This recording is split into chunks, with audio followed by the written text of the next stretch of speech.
کہ جیون ساتھی اچھا مل جائے گا اور زندگی کا رنگ بدل جائے گا۔ احمد نے جب اسے ٹھکرا دیا تو اس نے شادی نہ کرنے کا فیصلہ کیا، مگر آخر کار والدین کے سامنے سر جھکا دیا۔ نکاح کے بعد وہ اپنے شوہر سے محض تصویر کی حد تک واقف تھی اور دل میں عہد کر لیا تھا کہ صرف شوہر کی ہوگی۔ بابل کے گھر سے رخصت ہو کر وہ سسرال کی دہلیز پر قدم رکھنے کے بجائے ہوائی جہاز کی سیڑھیوں پر قدم رکھے۔ ایئرپورٹ پر اس کا شوہر مقصود لینے آیا تھا، جو لندن کی ایک نواحی بستی میں رہتا تھا، جہاں گھر محض ایک کمرہ، چھوٹا سا لاؤنج، غسل خانہ اور باورچی خانہ تھا۔ یہی اس کی پوری کائنات تھی۔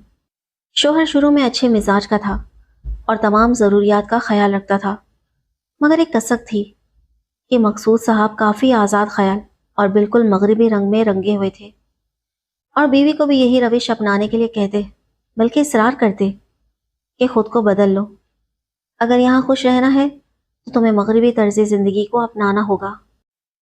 صبا کے پس و پیش کو پہلے تو وہ فطری حیا پر محمول کرتا رہا، لیکن گزرتے دنوں کے ساتھ ساتھ وہ اس کی مشرقیت سے اُبنے لگا، کیونکہ صبا نماز و روزے کو ایمان کی روح اور مسلمان کا فرض اولین جانتی تھی، اور شوہر ان باتوں پر اسے دقیانوسی قرار دیتا تھا۔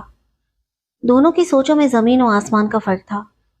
وہ مشرقی اقتدار پر جان دیتی تھی اور وہ مغربی طرز زندگی اور اصولوں پر دل و جان سے فدا تھا۔ جب وہ اپنی وضع پر قائم رہی تو شوہر نے اسے سزا دینے کا نیا طریقہ تلاش کر لیا اور اس کے اخراجات کا بوجھ اٹھانے سے صاف انکار کر دیا۔ تب صبا کو نئے ملک میں روزگار تلاش کرنے کے لیے تگ و دو کرنا پڑی۔ وہ ہماری بھابھی کو بھی حالات سے آگاہ کر کے پریشان نہیں کرنا چاہتی تھی، لہٰذا تھوڑی سی دوڑ دھوپ کے بعد اسے ایک چھوٹے بچوں کے اسکول میں ملازمت مل گئی۔ ایک روز جب وہ اسکول سے گھر آئی ہی تھی کہ دروازے پر دستک ہوئی۔ اس نے دروازہ کھولا تو سامنے ایک انگریز عورت کھڑی تھی۔ اسے اندر آنے کی اجازت چاہی اور پوچھا، تم کون ہو؟ صبا نے جواب دیا۔ اتنے میں مقصود بھی آ گیا۔ عورت کو اندر لے گیا اور اسے بیڈ روم میں بٹھایا، پھر باہر آ کر صبا سے کہا، یہ میری پرانی گرل فرینڈ ہے، مدت بعد مجھ سے ملنے دوسرے شہر سے آئی ہے، آج رات یہاں ٹھہرے گی۔ تم اسے یہ مت بتانا کہ تم میری بیوی ہو، اگر پوچھا تو بس کزن ہی کہہ دینا۔ میں نے اسے کہا ہے کہ تم میری چچا زاد ہو اور پڑھائی کے لیے پاکستان سے آئی ہو، اگر زیادہ کچھ کہا تو طلاق دے کر پاکستان بھیج دوں گا۔ یہ سن کر صبا دنگ رہ گئی، لیکن پھر بھی اپنے مشرقی ہونے کا ثبوت دیا اور لب خاموش ہی رہے۔ وہ رات کیا آئی، اپنے ساتھ بےغیرتی کا ایک طوفان بدتمیزی ساتھ لائی۔ تمام رات صبا دوسرے کمرے میں صوفے پر پڑی سسکتی رہی اور اس کا شوہر انگریز عورت کے ساتھ اس کی خوابگاہ میں رہا۔ اس رات صبا نے نہ جانے کتنی بار اپنے مرنے کی تمنا کی۔ وہ سوچتی رہی کہ کاش وہ یہ سب کچھ سہنے کے بجائے مر جاتی یا اپنی بینائی کھو دیتی۔ یہ عورت ایک ہفتہ اس کے گھر پر رہی اور یہ ہفتہ اس نے تڑپتے ہوئے گزارا۔ وہ چاہتی تو اس عورت کو سچ سے آگاہ کر کے مقصود کی زندگی کو ناکامیوں کی آگ میں جھونک سکتی تھی، مگر یہ مشرقی عورت آج بھی اپنی وفا سے دستبردار نہ ہوئی۔ اس عورت کے جاتے ہی صبا کے ضبط کا بندھن ٹوٹ گیا۔ اب وہ روتی تو روتی چلی جاتی اور ہنستی تو ہنستی ہی جاتی۔ ایک روز وہ اسکول سے لوٹ رہی تھی کہ کسی نے اسے نام لے کر پکارا۔ اس نے مڑ کر دیکھا تو پکارنے والا احمد تھا۔ صبا اسے اپنے سامنے دیکھ کر حیران رہ گئی۔ احمد نے کہا کہ تم ضرور مجھ سے ناراض ہو کہ میں نے عین وقت پر شادی سے انکار کیوں کیا۔ دراصل تمہارا ایک قریبی رشتہ دار، اس نے مجھے خط لکھا تھا کہ تم کسی اور کو چاہتی ہو اور مجھ سے شادی نہیں کرنا چاہتی، لیکن ماں باپ کے مجبور کرنے پر قربانی کا بکرا بن رہی ہو۔ تبھی میں نے سوچا کیوں نہ میں خود ہی تمہارے راستے سے ہٹ جاؤں۔ صبا کو اپنی سماعت پر یقین نہ آیا کہ کیا دنیا میں ایسا بھی ہوتا ہے۔ جس ظالم شخص نے صبا کے گھر والوں کو احمد کی شادی کی غلط اطلاع دی تھی، وہ صبا کی خالہ کا بیٹا اسد تھا، جو صبا سے شادی کا خواہاں تھا اور احمد کی بھابھی کا بھائی بھی تھا۔ اس نے ایک خط میں احمد کو صبا کے کردار کے متعلق گھناؤنی باتیں لکھی تھی، جس سے احمد کے دل میں بدگمانی نے جنم لیا اور وہ متنفر ہو کر لندن چلا گیا۔ بعد میں جب اس نے ٹھنڈے دل سے سوچا، تب تک دونوں کی دنیا برباد ہو چکی تھی۔ وہ احمد سے بات کر کے گھر پہنچی تو اس کا عجب حال تھا۔ وہ لٹی لٹی اور ابتر نظر آ رہی تھی۔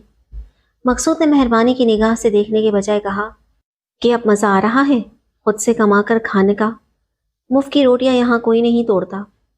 یورپ میں عورت ہو کہ مرد سب کو کمانا پڑتا ہے، اور چند دن کمانے سے مردہ لگنے لگی؟ یہاں تمہیں رہنا ہے تو عمر بھر میرے ساتھ شانہ بشانہ کمانا ہوگا اور میرا ہاتھ بٹانا ہوگا، ورنہ واپس پاکستان جانا ہوگا۔ وہ تو پہلے ہی ٹوٹ چکی تھی اور آج تو مقصود کے کڑوے بول سن کر کرچی کرچی ہو گئی۔ اسے اپنے حواس پر قابو نہ رہا۔ وہ دیر تک وحشت بھری نگاہوں سے شوہر کو گھورتی رہی۔ تبھی اس نے کہا، لگتا ہے تم نفسیاتی مریض ہو یا پھر پاگل ہو گئی ہو، تم کو پاگل خانے داخل کرانا ہوگا۔ وہ تو جیسے ہوش و حواس سے بیگانہ ہو گئی تھی۔ اس نے ٹیبل پر پڑے گلاس کو تالیوں پر پیٹنا شروع کیا اور ایک چیخ سی اس کے منہ سے نکلی۔ پھر وہ زور زور سے رونے لگی۔ مقصود نے گھبرا کر اسے قابو کیا اور اس سے پہلے کہ وہ گھر کی اور چیزیں ادھر ادھر پھینکتی اسے کرسی سے باندھ دیا۔ تبھی وہ رونا بند کر کے بے ہوش ہو گئی۔ مقصود نے پانی میں سکون کی گولی گھول کر گلاس اس کے منہ سے لگایا کہ یہ پی لو، پانی پینے سے پرسکون ہو جاؤ گی تو میں تمہیں کھول کر پلنگ پر لٹا دوں گا۔ صبا نے اس کی بات پر معمول کے مطابق عمل کیا اور گٹا گٹ پانی پی لیا۔ پھر اسے گہری نیند آ گئی۔ دوسرے دن اسے اتنا یاد ہے کہ وہ شوہر کے ساتھ ٹرین پر بیٹھی تھی، اور ٹرین کہاں جا رہی تھی۔ جب پوری طرح حواس بحال ہوئے تو اسے پتا چلا کہ وہ دماغی امراض کے اسپتال میں داخل ہے۔ اس کو وہاں داخل کروا کر مقصود ردا بھابھی کے پاس آیا اور بتایا کہ تمہاری بہن اسپتال میں داخل ہے اور ذہنی طور پر ڈسٹرب ہے، میرے ساتھ چل کر اس کی عیادت کر لو۔ ردا بھابھی بہنوئی کے ہمراہ اسپتال گئی جہاں صبا داخل تھی۔ وہ بہن سے لپٹ گئی۔ صبا صرف اتنا بولی کہ مجھے تھوڑی دیر کے لیے کچھ ہو گیا تھا، شاید دماغ سن ہو گیا تھا۔ دراصل مجھے امی ابو کی بہت دنوں سے یاد آ رہی تھی، تبھی اداس تھی۔ یہاں سے چھٹی ملے گی تو میں تمہارے ساتھ تمہارے گھر جاؤں گی۔ اس طرح وہ کچھ دن ہماری بھابھی کے گھر رہی اور پاکستان واپس جانے کی خواہش کا اظہار کیا۔